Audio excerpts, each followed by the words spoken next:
Questions.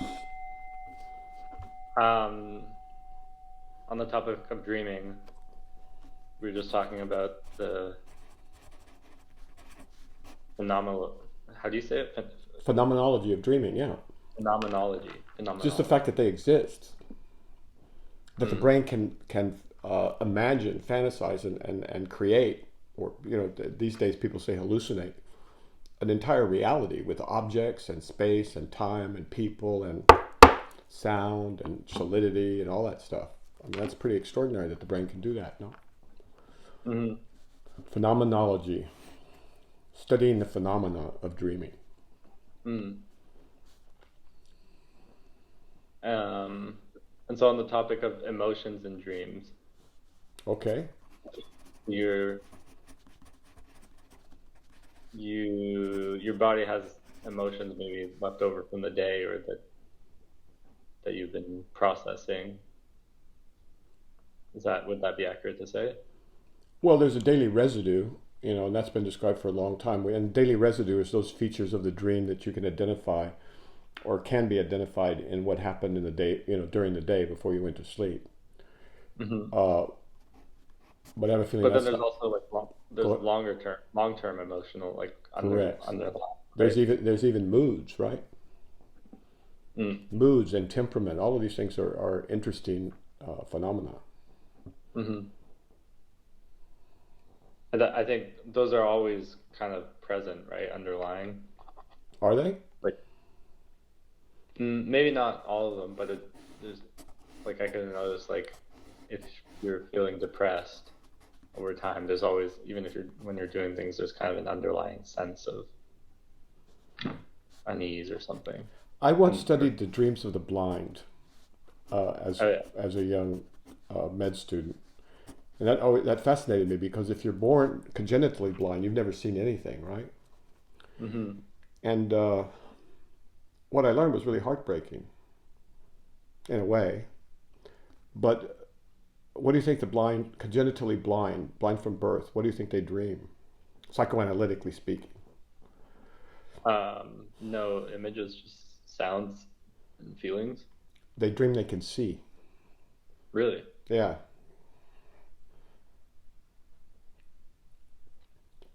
We should be grateful for sight. Mm. We take so much for granted in this beautiful, wonderful world.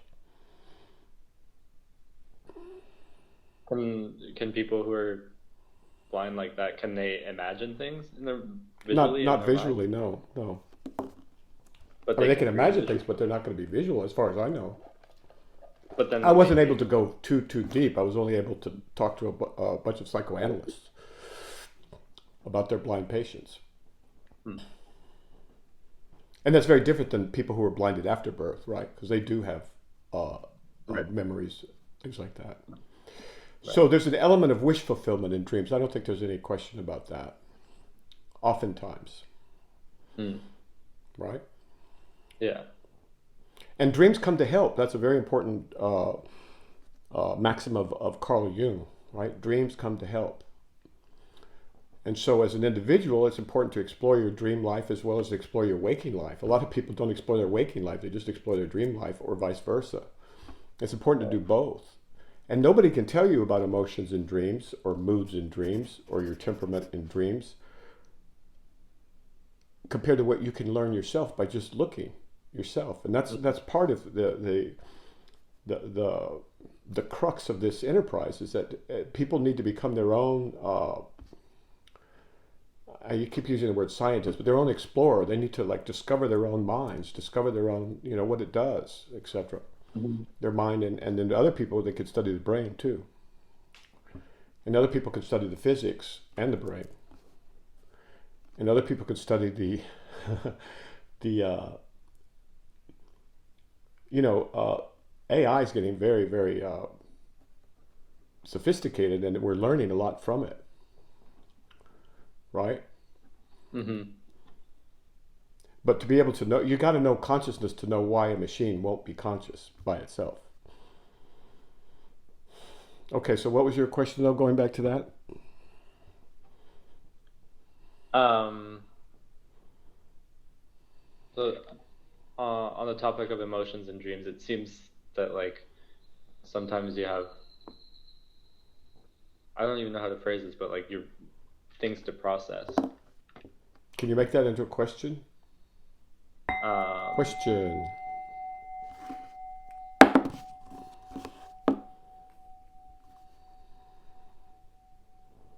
so in dreams, it seems that sometimes you process things that you've been dealing with in your waking life. Um, Correct. and Yeah, including mathematical problems, scientific problems, theoretical problems, etc. mm, but sometimes there may be emotional problems that you don't even realize you're dealing with. Yeah, absolutely. Dreams come to help.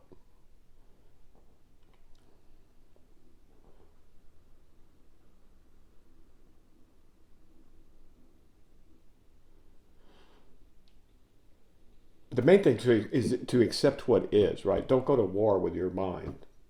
Right, What comes up, right? It's like the wind right, or a bird or the blowing of leaves in the trees. It's just there. Don't go to war with it. right. But yeah, and so a lot of people need to update their operating systems badly because if your operating system has suffering in it, then you need to swap it out for something a little bit more adaptive. Now, suffering is different than pain, of course, right? So, but let's get back to your question.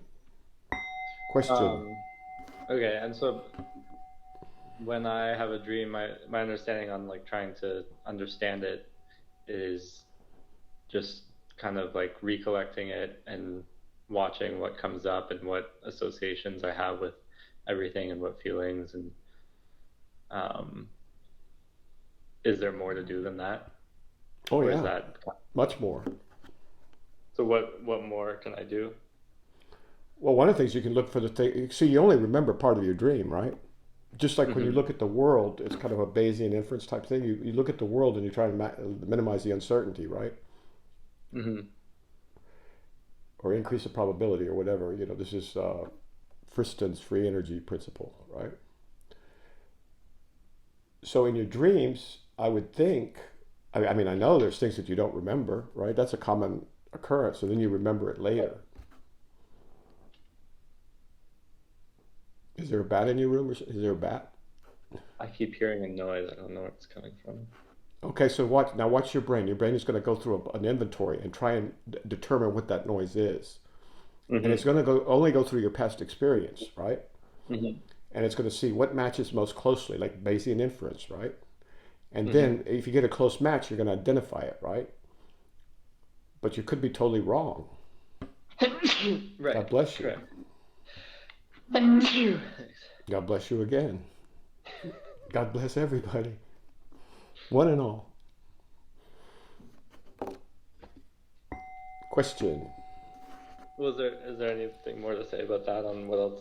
Oh, there's a ton to say about that. It's a huge, huge, huge subject. Mm. But you have to also, okay, the brain works in dreams like it does in real life, also, right? And so there's a lot that it doesn't remember, it doesn't see, it doesn't notice. It's the brain creates our description of the world, right? Hmm. Consciousness is the world, not just the world, the universe, everything that is, right? At least in this universe. And then the brain creates the world that we live in. That's why it's so important to pay attention to your mind. And that's why some of the great, sutras are really engineering feats, right? To replace it, like the flower ornament sutra. Here I have it right here. It's designed to replace the operating system in your brain with a better one. The flower ornament scripture, or the Avatamsaka. This thing will give you a new operating system, and a very adaptive one, by the way, and also extremely expansive and able to take in new information and theories and so on and so forth. It's really quite good for you. Hmm. And by the way, it's something to be read aloud, folks. It's a sutra, so you read it aloud, and then you have sound, and you have voice, and you have your eyes are reading it, and then you have the internal things that are going on. So it's really kind of a holistic thing. If you want, you can light some incense and get some smell in there too.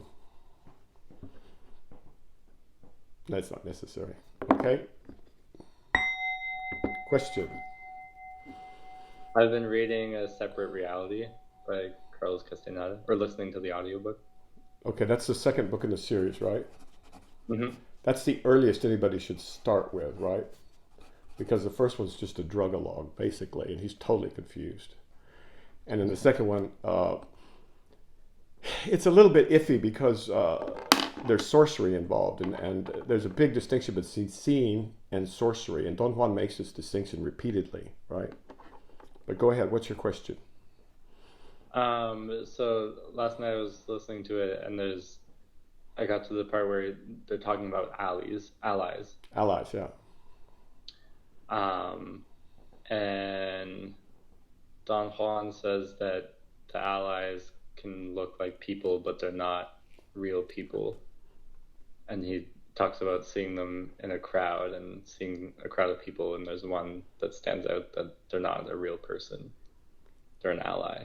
Right, so it's like the reverse of the Taoists. Okay, the Taoists have a distinction between real humans, those who are awake, right, and the walking dead, really, the people who are still living in a world constructed by their brain. Mm. And so I think in this book, if I'm not mistaken, he reverses those, and he calls a real human an ally. But he seems to use that term for a few things. Like he also says his ally is the little smoke. Yeah. So Carlos is a bit confused, right? He's not a bit confused. He's very confused. And so one has to really work with the book and try and understand what Don Juan and Don Gennaro are trying to say, because Carlos, God bless him. I suppose he did the best he could. No, he didn't really do the best he could, but he did, what he could. And he's all confused, right? Especially when it comes to this ally thing. Everything's an ally if you make it into an ally, right? Everything's a Buddha if you're learning, right? Mm. So in Buddhism, especially in Tantric Buddhism, they have these fierce, kind of harukas, they're called. These Buddhas with teeth and sharp teeth and blood and all that stuff. And people go, how can that be a Buddha, right? Well, that's a Buddha designed to get rid of obfuscations, to get rid of barriers to understanding. And so just like that image can be either it can be an ally or not an ally. A human can be an ally or not an ally. The little smoke, which is probably some kind of anticholinergic. Yeah, I'm pretty sure it is anticholinergic. What does that mean? There's two halves to the nervous system. There's the sympathetic, which is adrenaline, noradrenaline, fight or flight. That's the system that arouses you, right? On the other side, balancing that, like everything else in the universe, yin and yang, right? You have the parasympathetic nervous system, which is acetylcholine, which is, hey, chill, relax, digest, just kind of, it's the opposite of fight or flight. It's like you can listen to the bird song and you can relax. By the way, bird song relaxes human beings and increases parasympathetic tone, which is fascinating. And evolutionarily, that makes perfect sense, because when the birds were singing, that means there were no predators around, right? So the animal could just kind of chill, lean up against a tree and scratch its back or whatever. Do you see what I'm saying? Did you find out what that object flying around in your room is? I can't. It's an ally trying to teach you about inference, active inference. I've got the birds out here. Oh, there you go. Ooh, that's a nice view. Yeah. The leaves just came back. Yeah, it's springtime.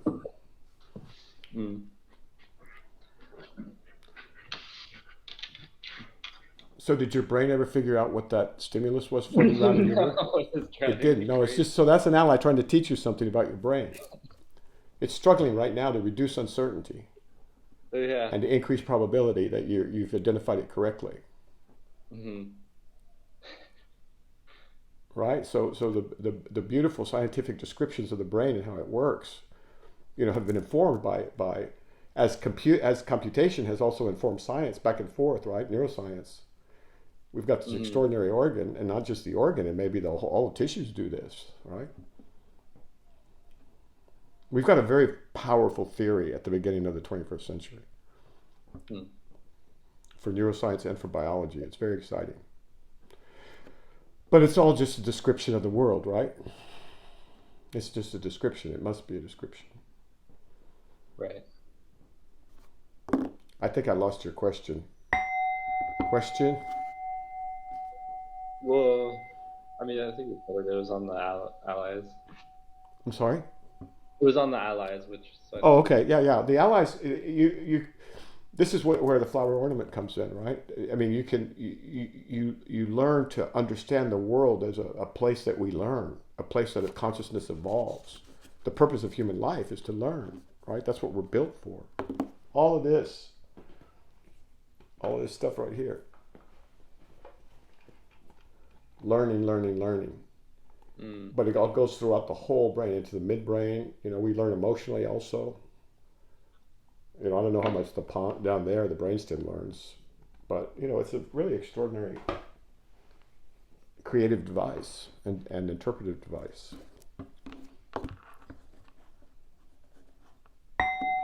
Question.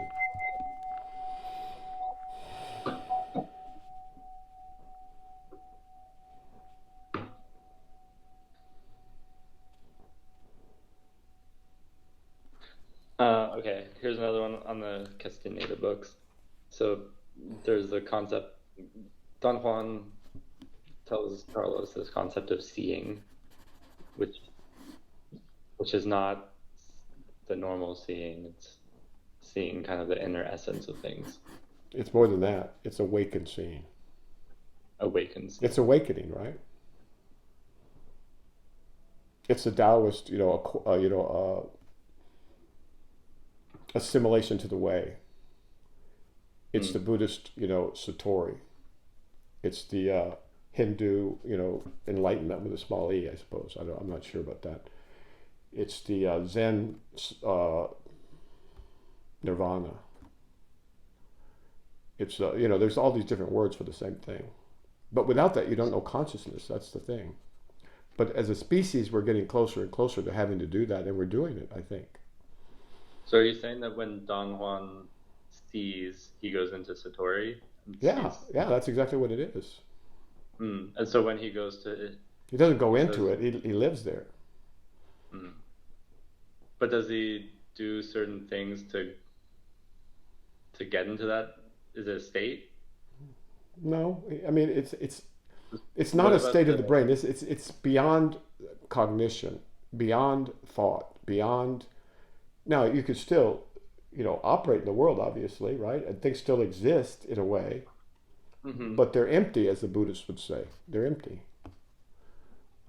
Because he talks about his friend who sees by dancing, and Carlos Yeah. goes Okay. to his. Yeah. And so maybe he's got a dancer that's really really into dancing, and that's his nature, and that's his way.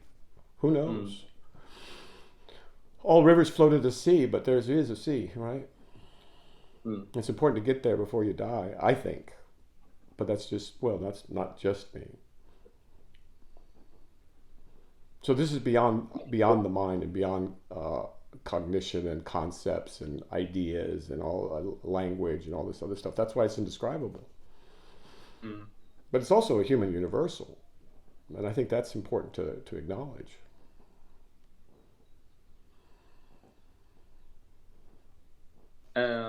There's a point where Don Juan tells Carlos that he looks Carlos looks like he Carlos looks like he sees to a seer, but Yeah, he's got the potential. He's he got the potential, right? And Don Gennaro's the one who notices that, right? mm, By the way, if people are just going to read one book, if they're just going to read one, I'd probably recommend the third book for young people, because it talks about being a warrior and what it takes to be a warrior. And kids need to be warriors these days. They really do. But go ahead. I'm sorry. That was it. Okay. Question.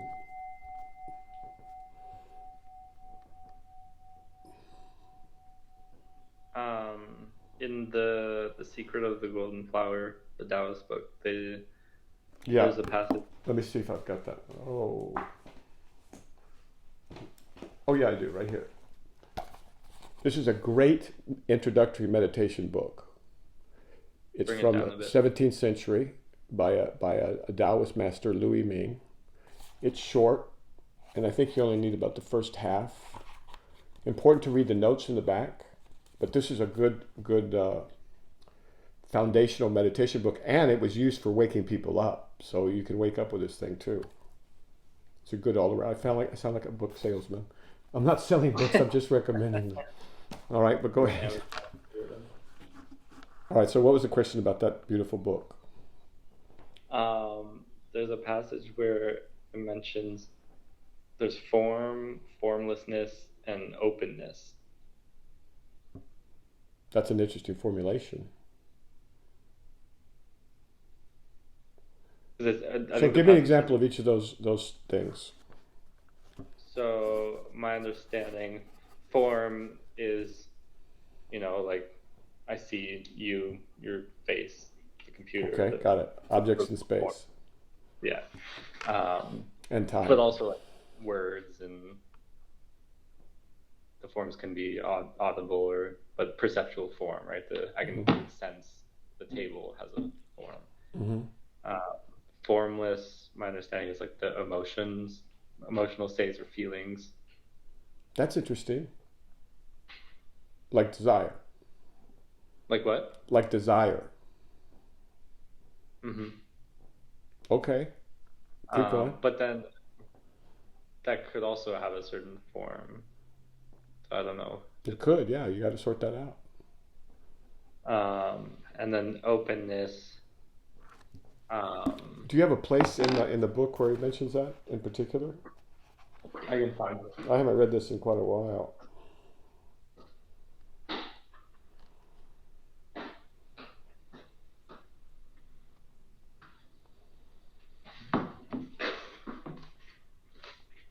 Oh my God, it's so beautiful. Listen to I can't help it, right? This is on page 13.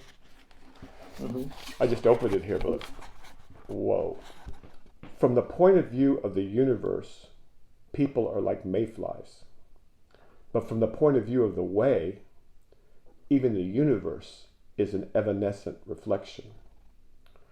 Only the true essence of the original spirit transcends the primal organization and is above it. Boom. Yeah, that's good. All right, where is it?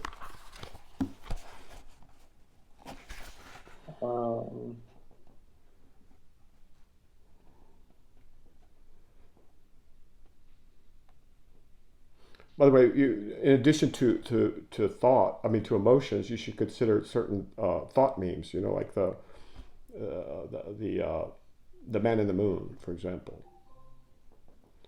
These things, they exist in different substrates. We could put it in code. We could put it in language. We could put it in memory. We could put it in. We could write it in the sand, right? These things exist. They're abstract, but they exist. They're real, right? And they can affect the world. David Deutsch is very good on this in I think it's The Beginning of Infinity or something like that. It's a very powerful construct, Memes didn't always mean, smart-ass, photographs on X, right? Mm-hmm. Or funny ones, right? Originally, they referred to units of information, like genes, right? So Richard Dawkins lifted that from the French and made a career out of it. So it comes from this line: the function is all in the center, but the mechanism is all in the two eyes. And then the notes say the center is explained in the notes to. Wait a minute, I can't understand you. You got to enunciate very clearly. What page are you on, by the way? Are you using this? Are you using this version of it? Yes. Page 40. And number 4.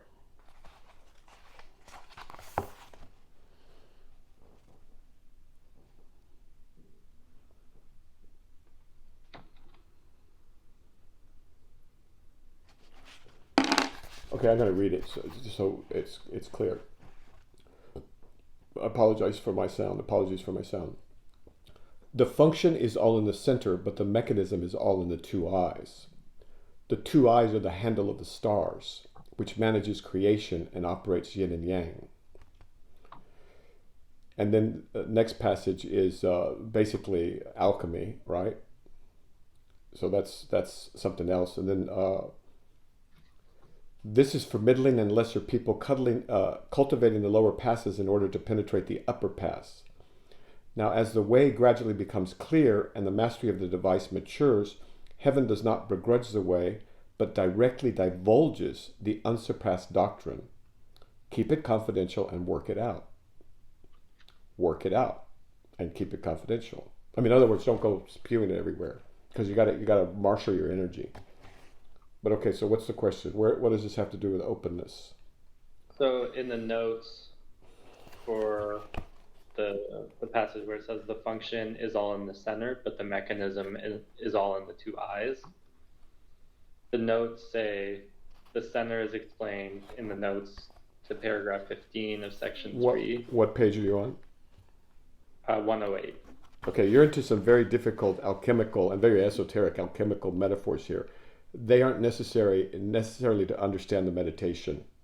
I forgot that this part was in here. So alchemy is something that, depending on the culture, depending on the age, depending on the purpose, sometimes it was, real chemistry. Sometimes it was a way to avoid the authorities. Another time it was a way to avoid, being labeled a heretic. Another way it's symbolically, etc. So this is foreign to us now in the 21st century. And so we have to be careful. If we want to go down that road, it's a long road. But what page are you on for the notes? 108. And the notes tell you to look at other notes. To tell you to look at what? To tell you to look at the other notes to explain the center and the two eyes.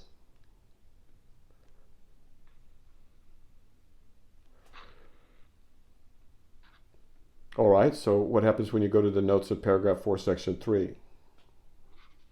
So it says, the eyes are the two main aspects of consciousness, symbolized by sky and light, formless awareness and awareness of form. Formless awareness and awareness of form. Yeah, so we have relative reality and absolute reality. So you have both, right? And this is very important. You have form is empty, emptiness is form. Right, so now, but we're drilling down really into some pretty esoteric. I didn't remember that this book with that got that esoteric. It's actually just the first 5 chapters. And it starts like this. Naturalness is called the way. The way has no name or form. It is just essence, the primal spirit. Essence and life are invisible, so they are associated with sky and light. Whoa, sky and light are invisible, so they are associated with the two eyes. There's the answer to your question. In the first two paragraphs on page 9, it gives you the key to this. Essence and life are invisible. Life is invisible. We don't have any clue what life really is, just like we don't have any clue what consciousness is or essence is. Because it's not material and it's not made of thought either, right? So essence and life are invisible, so they are associated with sky and light. Sky and light are invisible, so they are associated with the two eyes. So unless light hits an object, you don't see the light, right? And unless the sky has clouds in it, or it's dirty or something like that, you don't see the. You gotta work with this, right? So naturalness is called the way. The way has no name or form. It is just the essence. So that's what you want to accord with, right? The essence. You want to work with the will of God, with the will of Allah, of our Buddha nature, whatever. Okay. Naturalness is called the way. The way has no name or form. It is just the essence, just the primal spirit. Essence and life are invisible, so they are associated with sky and light. So it's like a metaphor, right? Sky and light. Sky and light are invisible, so they are associated with the two eyes. Sky and light, form and formlessness, emptiness and form. But emptiness is form, and form is emptiness. So you can see how much the Taoists affected Buddhists, right? Since ancient times, those who realized spiritual immortality all communicated their teaching verbally, transmitting it from individual to individual. And that's true. That's how real teaching occurs. But we're kind of in a crisis situation with this AI bearing down on us, and so we got to get the word out. We're kind of in the situation the Tibetan Buddhists were in, when the Chinese invaded Tibet and they had to get it out. And so we gotta get people aware that humans are fundamentally, foundationally different than machines. We have consciousness. And consciousness is not about thought, which the machines can do easily, right? They can do it better than us, in fact. And they're going to be much better than us very, very quickly. Yeah. By the way, do you think we're on the what do you call it, the hard takeoff?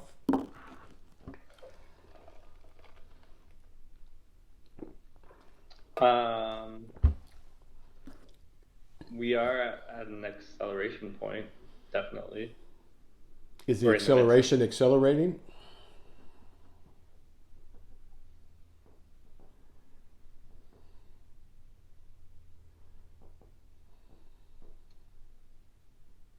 It's hard to say. Okay. There's nothing comparable that we know of in the history of humanity, as far as I can tell. Yeah, there's like a lot of different aspects to it. Exactly. But they're working synergistically, no? Yes, they are. So but it's also unclear if it's if it's what the ceiling is, if there is one, right? Well, there is a ceiling, and that would be consciousness. I mean, it can't be conscious. In terms of thought, yeah, you're right. There's no ceiling in terms of its ability to calculate, to infer, to even create in the realm of thought, right? Or it'll look like creation. I mean, it'll look like creation to us because we're not very bright as humans. But with regard to the way, it's what does it say? It's like a. I love the language here. It's an evanescent reflection, right? So we're much more durable than even the Earth or planets, right? And this is what all the prophets were trying to say to us. What do you mean by that? Well, they spoke of eternal life, right? They spoke of eternal life, or they used metaphors that people could understand, like heaven, right? Or there's all kinds of metaphors depending on people's capacity to understand at different levels. So this is kind of for people that are with high capacity and ready for it, and other people are not going to like it, right? Because it doesn't allow for dogma. It doesn't allow for ideology. As a matter of fact, it's the opposite. It sees the unity in all things and all people, and the essence of truth in every major religion and spiritual tradition. So, but it's a new world, right? We're in the 21st century, and things are changing. So we got to get used to it pretty quickly. Yeah. On the topic of AI, do you think all these chatbots and these AI companions, do you think they'll stay? Wait a minute, let's do it as a question. Question. Well, actually, before we go there, can I finish the last question? Sure. Sorry. Finish the last question. There's a lot of information that needs to get out there. Go ahead. Um, so we went over the two eyes, which is form and formlessness. Yeah. Like, And it's a metaphor for the two eyes, because remember, in this book, what they're teaching you to do is turn your awareness around. So let me just give you an idea folks, the idea of the practice. So it's basically very simple. You have your attention out here on form, on the pencil, right? When you turn the light around, which is what this whole treatise is about, you take your awareness and you just turn it around, and you instead focus your attention not on this pencil, but on the source of all objects. Or you could say this pencil for now. You could say, okay, here's this pencil. Now I'm going to move my awareness with it, right? And I move the pencil back here, and now I'm looking at the formless. There's nothing back there. I don't see anything back here. I just see empty space, right? mm-hmm. So awareness of that empty space is the whole practice. So you turn your attention around. They call it turning the light around, right? You turn the light of attention around, and instead of focusing outward on all the objects, you can start there, but then you turn the light of awareness around, and now you focus on the vast expanse of reality, right? Of empty reality without objects as a preliminary practice. How would you explain it if you were doing it with your eyes closed? Same thing. Let's see. Like there's no pencil here, right? Well, with your eyes closed, it's the same in the front and the back. The pencil is just mm-hmm. an expedient, right? But instead of focusing on the objects, well, with your eyes closed, I suppose if you had thoughts there, instead of mm-hmm. focusing on the thoughts or the images, the little lights or whatever else is going on in there, instead of focusing on that, you go back and you focus on the source of awareness itself.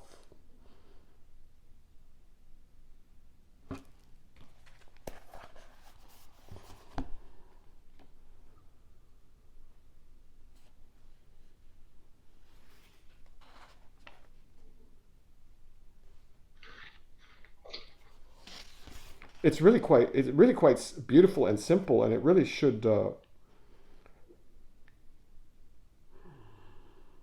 It even includes breathing, right? Our thoughts are very rapid. A single random thought takes place in a moment, whereupon an exhalation and an inhalation respond to it. Therefore, inward breathing and outward breathing accompany each other like sound and echo. That's gorgeous. Exhalation and inhalation accompany each other like sound and echo. Mm-hmm. In a single day, one breathes countless times, so has countless random thoughts.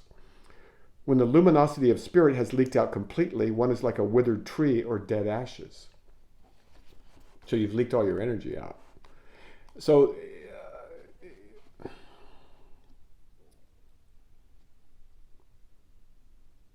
okay, let me just read it just a little bit more, because I think I don't want people to get lost in this thing. But on the other hand, it's so beautiful. Vitality and energy degenerate along with the universe, but the original spirit is still there.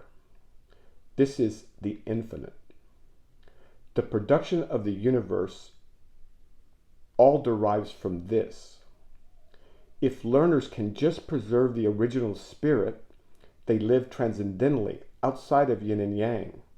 They are not within the three realms. This is possible only by seeing essence. This is what's called the original face. And this, but going back to Castaneda, this would be called seeing, right? Mm. So that who are called the Toltec seers of Mexico, although it's more complicated than that. This is what they're talking about. The same thing as the Taoist. So it's a practice, but you have to settle your mind down, take a little time, and turn the light of awareness around from the objects of consciousness, objects in space, and thoughts, or visual scotomata, right? You turn the light of awareness around. Instead of focusing on those things, now you focus on the awareness that is the source of all of this, right? The essence. Mm-hmm. It's just like that. I mean, you could do it like that. but the mind gets in the way. And preconceived notions. That's what I mean by getting the new operating system.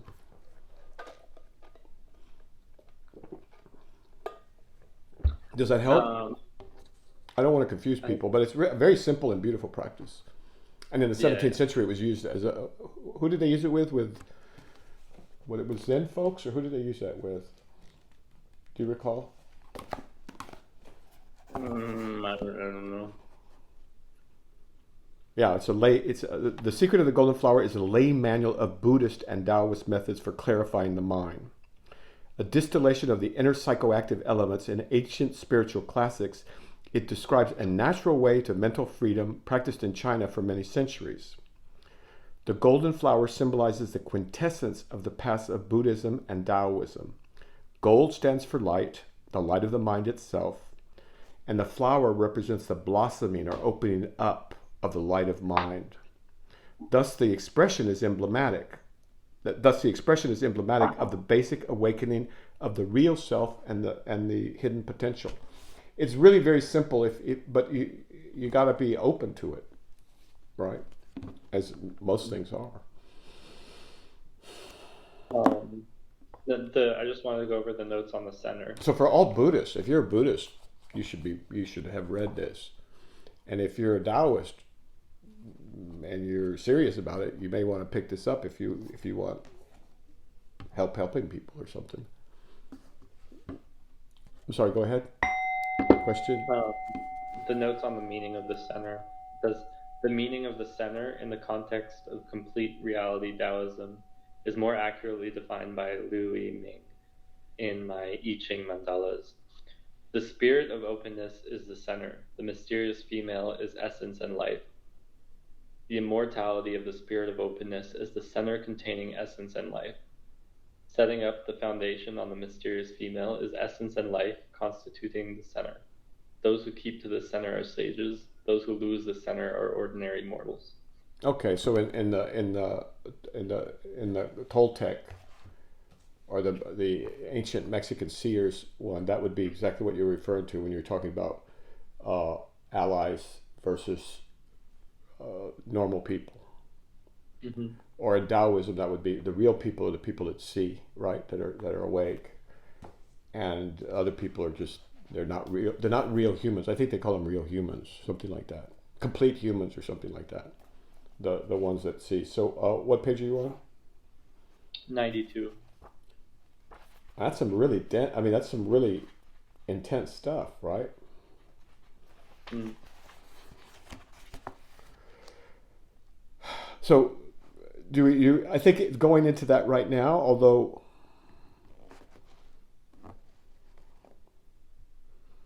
we could, or we couldn't. How many questions do you have left, would you say? Because for this, you have to get into the Tao Te Ching. You have to actually have read the Tao Te Ching at least more than a few times, right? You have to have read this and studied this, the first 80 pages. And then the I Ching mandalas, that's something else. That's a whole other world, the I Ching mandalas of by the way, the first binary code that I know of was in China many centuries before even, I don't know how many centuries before even the Tao Te Ching was written. The book of yin and yang, the book of change, the book of the way of change, right? And so that symbology of the yin and the yang, the mysterious female, the opening of the mysterious female, the valley pass, all that stuff, that comes from the Taoists, but the I Ching precedes that. And I don't have that here, but that's a whole other world, and I'm afraid that's going to get too esoteric for people. But the Taoist I Ching is a book that I highly recommend to people that are interested. All right, but where was your question? I'm sorry, I went on to another book plug.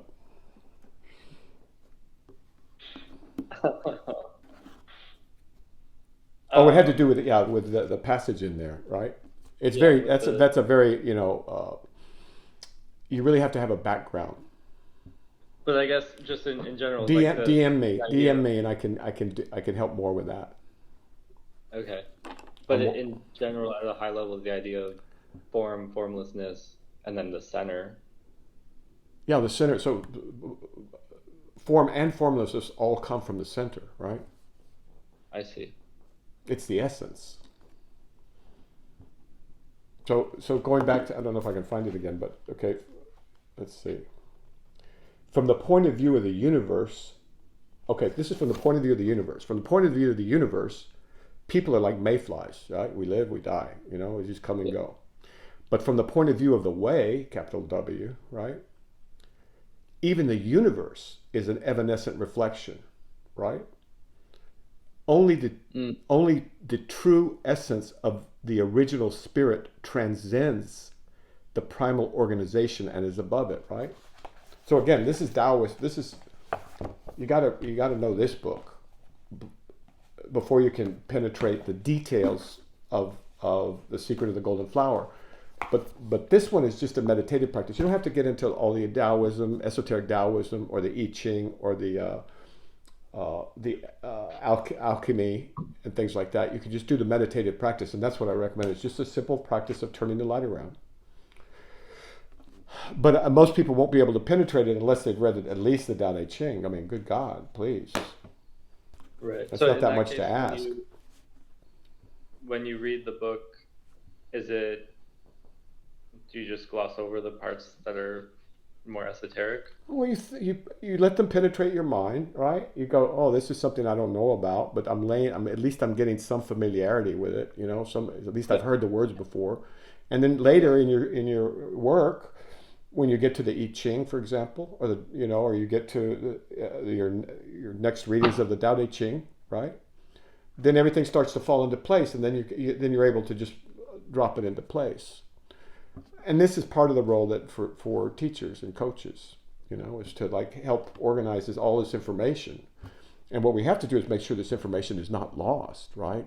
In the atheistic frenzy that we're in right now, the secular frenzy we're in. Mm-hmm. We're so intoxicated with our science that we've lost our way. Although, science is, it's beautiful to see humans do this. It's really quite wonderful. But now the machines are going to be doing it. So I don't know how beautiful it's going to be. It might scare some people. As a matter of fact, it probably will scare some people. It already has. Yeah. Okay? Yeah. Another one on the practice of turning the light around. In the book, The Secret of the Golden Flower, there's a few passages on breathing. Yes. And it says the silent breathing is the most effective. The silent breathing. Yeah, we're getting into some pretty rarefied stuff. So you have the breath of the body. Mm-hmm. But then you have the periodicity of everything that exists on this planet in form, right? Mm-hmm. Like waves, like the tides, like moods, like the cycles of laying eggs and being born, and then being an adult and laying eggs, So you have there's breathing everywhere in this universe. Mm-hmm. Even the planets probably kind of breathe, don't they? Not the planets, I mean the stars. I mean, it's a word, right? And it points to something. And right. So the silent breathing would be the breathing that's not the lungs necessarily, right? Which, by the way, focusing on the breath is a very good practice, and it's not elementary. I mean, it is elementary, but it's powerful, very powerful. Because in a way, you're aligning with the rhythm of what is. Mm-hmm. And if you can do that all day, just focus on your breath. That's an ancient Hindu, pranayama, and that's powerful stuff. Mm-hmm. It's not complicated. It's not intellectual. There's no concepts, anything like that. You just do it, and your life improves. Awareness on the breath, and then you can replace the operating system. Right. So when I do this practice, I try to calm down my mind by focusing on the breath before I can start trying to turn it around. Bravo. But sometimes I can sit there for a half hour and my mind doesn't calm down. Um, Sometimes, it's because I need to go take a walk or do exercise, but other times it just seems like my mind doesn't calm down. Is it still worth trying to do my question is there still Okay, let's yield get to in the trying to, question. is there still yield in trying to do the turning the light around practice, even if your mind's not completely calm? I don't know. You'll have to try it and find out. I think In other that's words, the only way to do it. yeah. I mean, you can do it. Like, let's say you're agitated, you could still. I mean, so this depends on how. It depends on your operating system, frankly. So if you've got the proper operating system, you can just whoop backflip into boom infinity, right? So the answer to your question depends on who's talking. So you need to find that out for yourself, and it's going to change as you evolve, right? Yeah, fair enough. As a matter of fact, that's a good practice while you're engaged in day-to-day life, while you're talking to your project manager or whatever. You just whoop, backflip, go into source, and just watch everything, including yourself. You don't have to be present. I mean, I don't know. It's complicated. In words, it's complicated, but in practice, it's very simple. You're just Right. aware of what is, right? And part of what is just the part of your body you see in front of you, the hands and the arms and the person in And to front of you. clarify, while you're doing this, you're still talking. You're still, Yeah. yeah. That's part of the practice, and so you can turn that. Depending if your mind is reasonably under control, you can turn the light around anytime. I can turn the light around right now while talking to you, and I'm doing that. It's nice. It is nice. It's nice because it's very peaceful back there, right? Yeah. There's no problems, no conflict, no nothing like that. It's actually just essence of love, frankly. It's quite beautifully set up. It's gorgeously set up.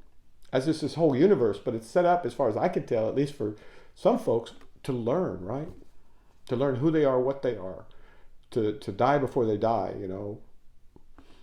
so they can enjoy this earth in a different manner altogether. A much richer and more,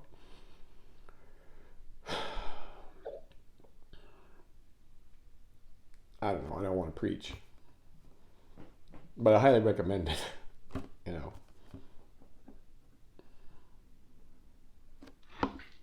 Yeah. Question. Last time we spoke, you mentioned mantras really briefly. So I wanted to ask more about them. And you said there's different types of mantras for different uses. Right. Can you say more about that? And what are the different uses and Well, or if they're... okay, some people have difficulty focusing on the breath because it's too, I don't know, abstract. I don't know what. They have difficulty focusing on the breath. And other people, have difficulty focusing on a candle or whatever they do these days. But with a mantra practice, what you do is you're repeating a series of syllables. Om mani padme hum, om mani padme hum, om mani padme hum, om mani padme hum, om mani padme hum, om mani padme hum. Or or it could be more than that. It could be a prayer, like in Christianity, Catholicism in particular. Hail Mary, full of grace, da da da da da, right? And so what that does is it creates a rhythm in the brain. The brain becomes more settled, and on that foundation, then you can do whatever else you need to do. And the Tibetan Buddhists, I don't know any religious tradition that doesn't include it. The Tibetan Buddhists, I used to hang out with these Tibetan lamas, and these guys were doing mantra all day long. And then you start doing it in your sleep. So I tried that, and it works. I mean, it's a good practice. It's a powerful practice, especially if you do it continuously. And so you don't need the mala.